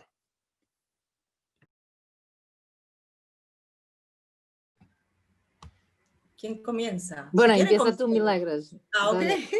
Por preguntar me toca, ya está bien. A ver, no, las postulaciones que se realizan a estos fondos son postulaciones, temas que nacen de la sala de redacción, es decir, de la iniciativa de los periodistas en permanente escucha con los lectores y la ciudadanía, ¿no? Entonces, no es que, digamos, postulamos simplemente a un fondo que nos parece interesante, sino que postulamos aquello que libremente decidimos postular considerando que es un tema relevante, de gran interés público, que está alineada el tema a nuestra visión, por lo tanto, el fondo a nuestra visión, a lo que estamos buscando construir, ¿no? Y a partir de ello proponemos un presupuesto, proponemos la forma de abordarlo y obviamente hacemos una rendición responsable de esos gastos. De cada dólar o sol, en el caso de la moneda peruana, para dar cuenta de ello, porque consideramos que, además, lo otro es que buscamos ser coherentes también con nuestras audiencias, ¿no? Cada vez que desarrollamos un proyecto de ese tipo, claramente se sabe quién, digamos, a qué fondo hemos postulado. No hay, además, decir que nosotros nunca hemos visto, en el caso de Convoca, sobre todo en los últimos años, esa postulación a un fondo como un tema que se agota cuando termina el plazo de ese proyecto, ¿no? O sea, uno postula un tema y uno es el tema que elige investigar, digamos, la contaminación ambiental en territorios indígenas. Eso es una apuesta tuya editorial que buscas la forma de financiar, haciendo charlas, dictando cursos, talleres, postulando el fondo aquí, más allá de que el fondo inicial haya sido por 3 meses, ¿no? Nosotros llevamos más de 5 años investigando todo este tema del impacto ambiental de las industrias extractivas y ha sido una apuesta editorial que va más allá y que sea además el financiamiento totalmente compatible para ejercer tu independencia y tu libertad editorial.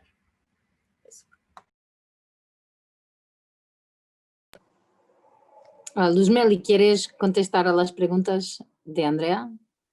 Mira, me voy a poner como, Milagro, te faltó hablar de los la cuestión cibernética que están haciendo, que me parece interesante. Solo para decir que más o menos comparto lo que ha dicho Milagro, es nuestra experiencia, pues uno tiene que tener mucho cuidado, y lo ha dicho José Luis también, entre comprometer la línea que tiene uno y la visión que tiene uno con fondos disponibles.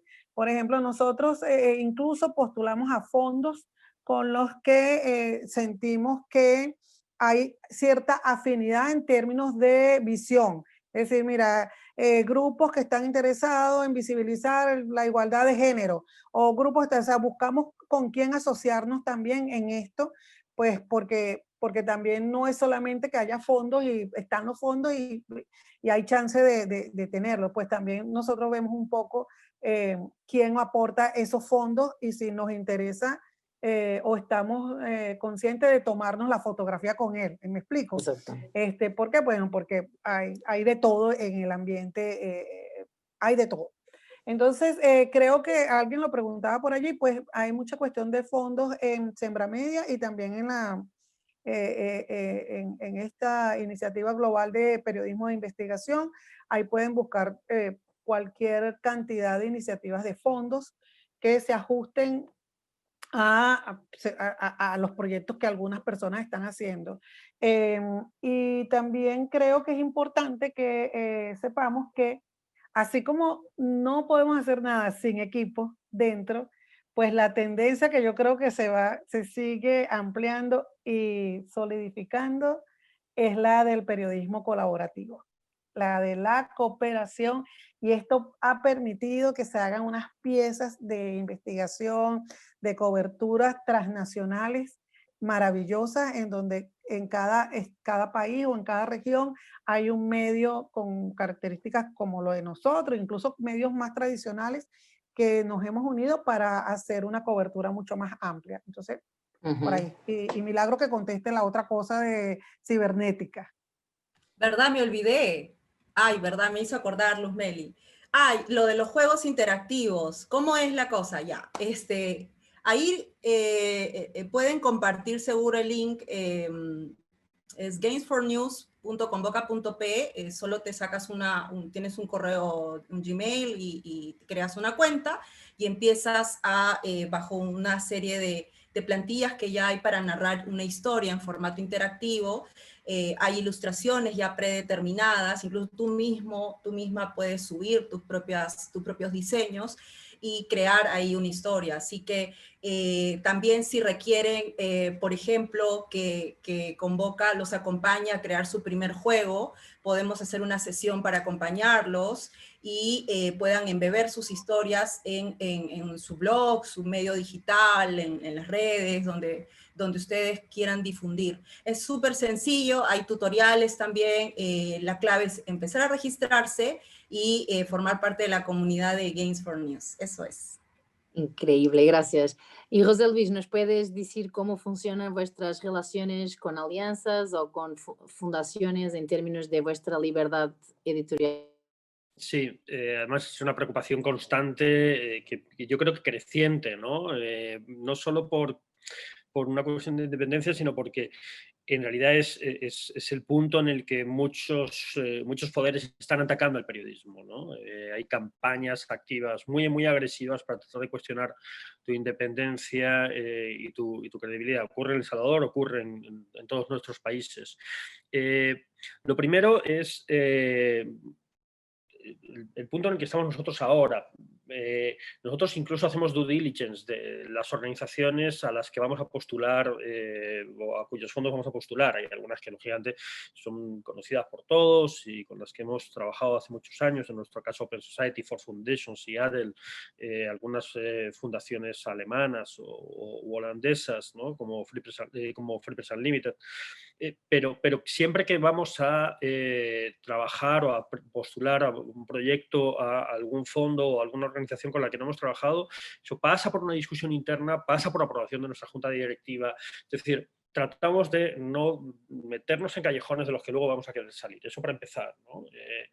Bueno, puede parecer absurdo, pero en realidad es central, ¿no? Es central para poder preservar y saber exactamente qué estás haciendo y con quién trabajas. Lo segundo es, nosotros presentamos proyectos, lo decía Milagros, yo creo que presentas proyectos que alimentan tu proyecto periodístico.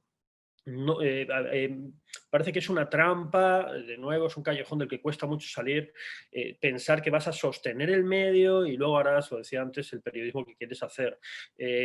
Los proyectos son mucho trabajo construir y además vas construyendo equipos alrededor de ellos que luego tratas de sostener, ¿no? Muchos de nuestros medios han crecido a base de proyectos y luego encuentras formas de sostener un equipo que inicialmente era temporal. Lo cual es un desafío de crecimiento constante. Entonces es muy importante que nada te desvíe. O sea, nosotros buscamos proyectos para financiar o fondos para financiar aquello que nosotros creemos que hay que hacer en este momento. Lo hicimos cuando creamos los equipos de cobertura de migración, como decía Luz Meli, es un tema clave en la mayoría de nuestros países al que normalmente se trata de manera tangencial, o nuestro equipo especializado en violencia, o cuando hemos empezado a incorporar en los últimos 4 o 5 años ciertas coberturas en temas relacionados con violencia de género. Es decir, empezamos buscando fondos porque queríamos trabajar esos temas y queríamos que esos temas formaran parte de nuestra propuesta editorial, ¿no? Entonces, buscas fondos para lo que tú quieres hacer. Y lógicamente pones condiciones y de nuevo entra el trabajar solo con gente o la que conoces o en la que confías. Quien quiera pedir fondos puede dirigirse a cualquiera de nosotros o a otras organizaciones en sus países y pedir referencias. Oye, esta gente, ¿qué tal? ¿Cómo se trabaja con ellos? Eso es central. Mi experiencia, yo no trabajo con gente, o mejor dicho, la gente con la que trabajamos no se mete en nuestro trabajo. Pero desde luego no lo permitiríamos, ¿no? Y cuando hay que tener conversaciones muy serias al respecto para evitar confusiones, se tienen. Otro tema es la credibilidad, y lo decía Daniel Lizárraga en una de sus preguntas: ¿qué hacemos con todas las sospechas que se generan alrededor de esto? Yo creo que aguantar el chaparrón, o sea, es decir, primero, ejercer transparencia, lo decían también Luzmeli y Milagros, ser transparentes con quienes nos financian, dar explicaciones a nuestros lectores porque tienen derecho a recibirlas. Si dudan de nuestra independencia, tenemos que responder, pero también entender que hay una enorme masa de población, que no son tus lectores necesariamente, que duda. Y que duda porque se genera confusión, y eso hay que asumir que va a estar ahí durante un tiempo, durante muchos años, me temo, acompañándonos, y que hay que impermeabilizarse y entender que hay campañas de descrédito con las que vamos a tener que convivir. Perfecto. Bueno, entonces vamos a hacer una ronda más de preguntas. Me gustaría comenzar con Mariana, y también invito a todos los panelistas a hacerlo. Aprender del fracaso, ¿no? O sea, si han tenido alguna iniciativa, alguna idea que querían realizar para monetizar y que de pronto no salió bien, sería bueno que lo compartan con el público, ¿no? Incluso a lo mejor este error o fracaso los llevó, ¿no?, a algún otro éxito. Otras preguntas del público sobre monetización para todos los panelistas. ¿Conocen algún caso de éxito que se haya monetizado a través de anuncios automáticos de Google? Y si tienen algún comentario al respecto. También si han valorado la opción de crear una agencia de creación de contenido para marcas o servir como consultora para empresas para apoyar contenidos. Y también una pregunta para todos, una persona que comienza su carrera como periodista de investigación, que quiere comenzar su medio, ¿cuál es el primer paso? ¿Cómo comenzar? ¿Qué modelos recomendarían para iniciar una propia iniciativa? Gracias. No sé, Mariana, comenzamos contigo. Dale, mira, hablando de fracasos, en Chicas Poderosas tenemos muchísimos fracasos, pero conectando esa pregunta con la pregunta de cómo debo empezar mi medio, yo diría que en Chicas Poderosas uno de los fracasos de gestión fue pensar que podríamos ser un medio o una organización que hace proyectos. Como decía José Luis, hacer proyectos es súper complejo, necesitamos un montón de personas especializadas, y alcanzar un poquito de plata para hacer un proyecto, después armas el equipo, hay todo ese tiempo del equipo a adaptarse a trabajar en colaboración, y después se termina el proyecto, se va la gente y tu organización no tiene sustentabilidad, no tienes equipo para seguir. Entonces, esto pienso que fue uno de los primeros errores, que inicialmente era todo sobre proyectos, buscábamos plata para hacer proyectos y después no teníamos equipo. O sea, terminaba las 2 o 3 personas voluntarias intentando llevar la organización adelante, y eso no es posible. Entonces, una tip para quien está empezando su medio, yo diría primeramente, como todos hablan aquí hoy, es saber cuál es tu visión, saber cuál es tu agenda editorial, de qué quieres hablar, para quién quieres hablar, pero muy bien definir tu visión, porque esa es la visión que te va a llevar a ti y a tus compañeros de trabajo a donde queréis ir. Perfecto, muchas gracias, Mariana. No sé, Luzmeli, ¿quisieras continuar? Bueno, gracias. Casi que iba a ser prepotente y decir, fracaso, nosotros, no, no. Pero vamos a quitarle la palabra fracaso y vamos a ponerle como eventos de oportunidad de aprendizaje. Un lenguaje más empoderado. Mira, voy a poner solamente este ejemplo porque tenemos todos los ejemplos que quieran de todos los tipos. Pero creo que uno de los ejemplos que conecto con la pregunta de aquellos que están inquietos, que quieren empezar a hacer cosas, pues cuando yo empecé con la idea de Efecto Cocuyo, pues era una idea muy enfocada a un blog que yo tenía que se llamaba Politicón, y era una cosa totalmente enfocada en el área política y tal, ¿no? Y yo estaba enamorada, decía, mira esta cosa tan bella, ¿no?, que estoy haciendo. Y con esa propuesta un poquito mejorada participamos en un concurso internacional en el cual nos cachetearon. No ganamos absolutamente nada. Pero eso, como decimos en Venezuela, en criollo, ay, nos dejó la espinita clavada, ¿no? Y entonces empezamos a preguntar, bueno, pero ¿por qué no convencimos a estas personas de lo maravilloso que somos? Y empezamos a trabajar muchísimo más en la definición del proyecto y bueno, y terminó siendo algo bastante distinto a lo que a mí se me había ocurrido en algún momento. Y por eso es que creo que es lo importante de trabajar en equipo, de tener otras visiones y de ser flexible. Generalmente nos enamoramos de nuestras ideas y creemos que todo el mundo las necesita porque somos los genios de la partida, y sin ese proyecto que tú tienes, sin ese proyecto, el mundo periodístico, el mundo del universo no va a ser, o sea, no va a poder ser feliz sin ese proyecto. Y entonces empiezan a caerte los tobos de agua fría, los baldes de agua fría. Creo que es importante saber eso. Y también que, bueno, a veces sí, tienes una gran idea, que nos ha pasado, un proyecto hermoso, pero que realmente, y lo haces lo mejor que puedes, pero realmente el proyecto simple y llanamente no llegó en el momento oportuno, uno no supo cómo promocionarlo mejor. Entonces yo creo que parte de las responsabilidades siempre están en nosotros. Uno tiene la tendencia de echarle la culpa al otro.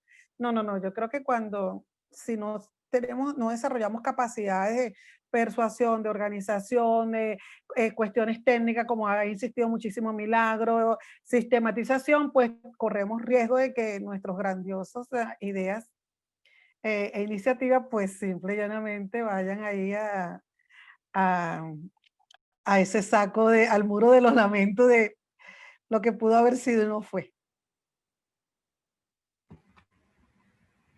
Genial, muchísimas gracias. José Luis, ¿quisieras continuar? Sí, es que estoy escuchando a Luzmeli y, vamos, me vienen casos y casos y casos, efectivamente. Es que es así. Palabras que yo creo que cruzan eso que está diciendo y que son centrales. Humildad, pero además la humildad de reconocer qué necesitas para que un proyecto funcione. O sea, no es solo una idea. Nosotros, por ejemplo, yo creo que muchos de los intentos que hemos hecho y que han sido fallidos, han fallado porque pensamos que es que somos una miel a la que las moscas van a acudir enamoradas del aroma de nuestras ideas, ¿no? Vamos a ver, necesitas promoción, necesitas técnicos en estrategia digital cada vez más, necesitas grandes desarrolladores y desarrolladoras, es decir, las ideas no funcionan solas, necesitas cada vez más gente que sepa de user experience. El periodismo, sobre todo en nuestras plataformas, todos somos medios digitales, no es simplemente, que lo es, pero no simplemente un ejercicio intelectual. Y yo creo que eso es una lección de humildad para los que decimos, es que vamos a esto es periodismo de calle, ¿no? Y entonces lo vamos a transmitir como si fuera en vena, ¿no? La cura de humildad de entender que esto es, para empezar, que estos son equipos, o sea, necesitas un equipo, necesitas gente especializada en cada área, todo es imprescindible, todo es importante y tenemos que reconocer lo que no sabemos hacer, ¿no? Luego, en cuanto a experiencias fallidas, nosotros en algún momento, primero también entender, pienso en nuestras experiencias fallidas y veo que hay gente que ha conseguido que a ellos les funcionen. Y eso es muy importante también. Lo que funciona en un lado no necesariamente funciona en otro, y lo que tú no sabes hacer, a lo mejor hay quien lo sabe hacer y viceversa. Entonces nosotros no nos hemos metido en las agencias de contenido, y recuerdo los casos que estás diciendo, porque nos parece que es una creación de equipos de trabajo enormes que generan una rentabilidad marginal, y en nuestro caso creo que en un mercado tan pequeño como el nuestro, o incluso en el regional, no funciona. Pero veo a gente como GK, gente como Animal Político, que tienen agencias de contenido que son muy importantes para ellos. El tema de AdSense, no quiero ser absoluto diciendo que a nadie, pero yo creo que a casi nadie le funciona como base única. Es decir, yo no renunciaría nunca al ingreso que me pueda llegar por publicidad de este tipo, pero lo que sí, y que me rebatan, yo no conozco ningún modelo que funcione de periodismo independiente, periodismo de calidad, de periodismo de investigación, menos aún, basado en tráfico. Ninguno. Entonces, ni la mayoría de grandes medios se basan en tráfico. Se han hundido lentamente en el tráfico, pero porque tienen enormes volúmenes de liquidez, ¿no? Y ahora buscan otros caminos. Quien diga que con tráfico, con volumen de tráfico, hace sostenible un medio de calidad, no sé, ha encontrado un componente alquímico que yo no he visto nunca. Entonces, está bien, hay que incorporarlo, pero que no nos engañen. No, nuestro modelo no se basa en tráfico, aunque no hay que desdeñarlo y hay que buscar el mayor alcance posible. Y en cuanto a los que comienzan, yo lo que diría es, conectando algunos de los puntos de cosas que se han dicho, hablaba Luzmeli de la pasión, o Lucía Milagros o Mariana también. Es decir, primero, si estás pensando en un modelo de negocio, que se base en aquello que realmente quieres hacer, porque lo vas a tener que hacer mucho tiempo y lo vas a tener que hacer cuando no sepas cómo. Así que se base en aquello que realmente quieres hacer y en lo que crees y que se base en tus fortalezas. A partir de ahí luego podrás ir añadiendo, podrás ir creciendo, pero que tu modelo de negocio, o al menos de arranque, se base en tus fortalezas. Y en mi opinión, al menos por la experiencia del Faro, si vas a arrancar con ciertos proyectos o con ciertas apuestas, que sean las más relevantes también. Es decir, ninguno de nuestros medios o proyectos creo que existiría hoy si no hiciera un aporte sustantivo. En un contexto que puede ser geográfico, como los medios que somos geográficos, o en un contexto más global, como ocurre con Chicas Poderosas, ¿no? Que es un proyecto que hizo descubrir que había necesidades que mucha gente no identificaba, ¿no? Y que claramente rompió una idea de necesidad y que empezó a florecer a partir de ahí. Es decir, o eres relevante o consigues relevancia, o creo que los siguientes pasos van a ser muy difíciles, ¿no? Porque al fin y al cabo ese es el negocio del periodismo. El negocio del periodismo es la relevancia, el negocio del periodismo es el impacto, y un impacto no simplemente teórico, medible, ¿no? Sino un impacto en las sociedades, una conexión con gente que sienta que necesita, o al menos que valora lo que le das. Entonces, hay muchos lugares donde buscar fondos, pero yo lo que diría es la clave es busca fondos para aquello en lo que crees. Eso no es una garantía, pero lo que está claro es que fuera de eso creo que hay muy poco futuro. Muy bien, José Luis, muchísimas gracias. Milagros, adelante. A ver, fracasos. Voy a hablar de una experiencia que tuvimos que tiene que ver con el crowdfunding. Nosotros venimos investigando el caso Lavallato desde el origen de Convoca, ¿no? Que es en el 2015, y a nivel de impacto público estábamos muy bien posicionados en el sentido que cada semana nos entrevistaban en televisión, en radio, citaban nuestras publicaciones. Entonces nosotros dijimos, para continuar investigando Lavallato, vamos a hacer una campaña de recolección de microdonaciones, ¿no? De crowdfunding. Y dijimos, seguro que nos va a ir bien porque la gente nos identifica con el caso, la lucha contra la corrupción, y seguro que vamos a poder seguir generando recursos desde los ciudadanos, ¿no? Pero en verdad no logramos recoger muchos fondos, fue apenas un poco más de $2,000, muy poquito. Lo hicimos con nuestros propios recursos, no contratamos una agencia de publicidad aparte, lo hicimos nosotros mismos. Y también, pero fue interesante mostrarse, lo vimos como que era una oportunidad para mostrarse, para poder explicar primero a los ciudadanos qué es lo que hacemos, porque una campaña de crowdfunding te exige y te obliga a mostrarte, algo que no está en nuestra cultura así del que está ahí escondido, investigando, ¿no? Y entonces ese ejercicio, ese movimiento ya era un aprendizaje. Y lo otro era preguntarse a quiénes estamos llegando, quiénes nos están leyendo, cuando hablamos de impacto, cómo es que estamos pensando el impacto, todo ello, ¿no? Y entonces lo que ha pasado es que hemos aprendido, sobre todo este año, a tener un análisis más fino sobre nuestros lectores, ¿no? Y un trabajo más sostenido. Coincido con José Luis que no es solo el tráfico, no es solo cantidad de gente que te sigue, pero sin embargo, hay nichos y hay públicos que a veces no atendemos porque no los miramos. Entonces empezamos a mirar, empezamos a ver quiénes entran a determinadas secciones, a determinados contenidos, quiénes vuelven 15 veces al mes, 20 veces, 30 veces, quiénes son los, digamos, los leales, esta lealtad, con quién estamos construyendo, porque finalmente son ellos los que van a aportar para tu, digamos, para las campañas o el sistema de membresía que establezcas y todo ello, ¿no?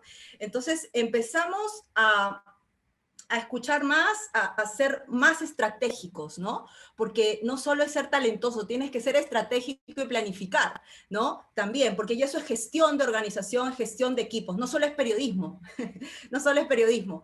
Hacemos periodismo, pero para que el periodismo sea sostenible, tiene que haber esta gestión de equipos y esa estrategia. Y a partir de marzo, tuvimos un editor de audiencia, que es Antonio Manco, con quien estamos trabajando, y que él venía de ser editor de varias plataformas digitales en medios tradicionales, y que empezó a hacer estos análisis diarios, semanales, que nosotros ni hacíamos, ¿no? Simplemente publicábamos y nos escondíamos, publicábamos y nos escondíamos, por decirlo de alguna forma, difundíamos y todo, sí, el lanzamiento, pero no se analizaba. Entonces, de hecho, ahora con él estamos trabajando mucho en la construcción en equipo de la audiencia, digamos, de servirle mejor a nuestros lectores, de escuchar mejor a la audiencia, de crear contenidos de la mano de la audiencia, y eso nos exige y nos confronta bastante, porque ya no es solo el periodista y su fuente, ¿no? Ah, yo tengo esta primicia y esto puede estar puede ser una exclusiva, pero puede ser que la audiencia le diga, bueno, esto no soluciona mi necesidad inmediata en estos momentos, y no es un tema que, bueno, puede ser un tema interesante, pero lo veo lejano, ¿no? Entonces creo que eso ha sido un aprendizaje. Estamos evaluando, igual que Efecto Cocuyo, de también lanzar todo un sistema de membresía para nuestros lectores de nuestros contenidos, de los reportajes, aplicaciones web que hacemos. Ya lo estamos haciendo con estas dos plataformas que les mencioné. Y estamos en un momento de escucha profunda a las audiencias y de ver oportunidades, ¿no?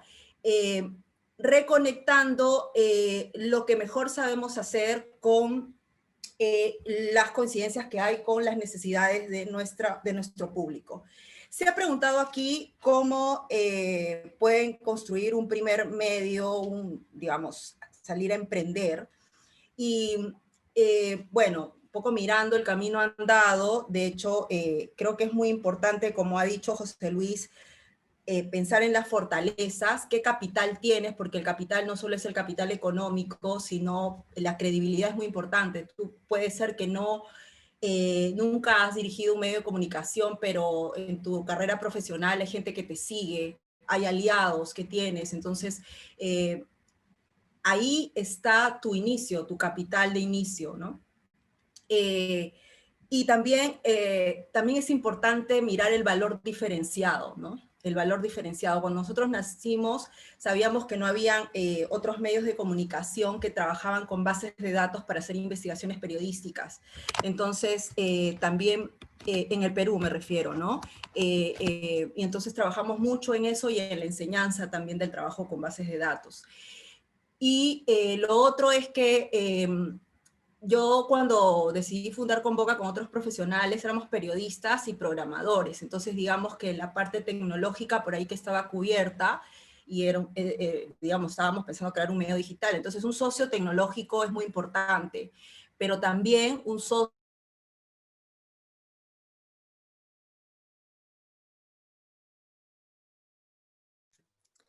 Milagro se que quedó. permita ver la monetización. También es importante tomar nota. ¿Hola? ¿Me escucha? Sí, Hola, hola. ya. Hola. Sí. Ahora sí. No sé si me escucharon, pero decía lo del socio tecnológico y obviamente la parte periodística bien clara, bien puesta, pero también mirar cómo es que van a monetizar, cómo es que van a sostenerse. Es importante. Miren, con nosotros salimos, no pensamos en esa parte, simplemente nos lanzamos. Esto nos gusta, nos apasiona y la pasión nos salvó. Pero la pasión te da, digamos, el combustible hasta cierto punto y luego hay que eso ordenar y organizar, ¿no? Y bueno, un cherry entre paréntesis. Como nos gusta compartir lo que sabemos, en la Escuela Convoca vamos a iniciar la tercera edición, que es el último curso que vamos a lanzar de cómo crear un medio digital. Ojalá que algunos de ustedes nos puedan acompañar como invitados, así que también es una oportunidad de compartir, es una oportunidad de aprender para nosotros. Entonces ahí también vamos a compartir lo que hemos ido acumulando en este tiempo, de aprendizaje sobre todo. Excelente, Milagros. Muchísimas gracias. Agradecemos todas las preguntas que nos hicieron. Por cuestión de tiempo no podremos responderlas por aquí, pero les pido que nos escriban a nuestros correos andrea.arzaba@gigen.org y mariel.losada@gigen.org. Con muchísimo gusto les responderemos. Y bueno, agradecer a Mariana, a José Luis, a Luz Melí, a Milagros por esta charla tan rica. Muchas gracias por compartir sus experiencias, sus miedos, lo que les inspira y bueno, también la realidad, ¿no? Como el behind the scenes de tener un medio independiente y llevar un medio independiente. Les estaremos enviando la grabación de este webinario a todos los registrados por correo esta tarde o a más tardar mañana por la mañana y también un resumen de todo lo que se dijo hoy en día. Gracias a todos y que tengan una linda tarde. Hasta luego. Gracias.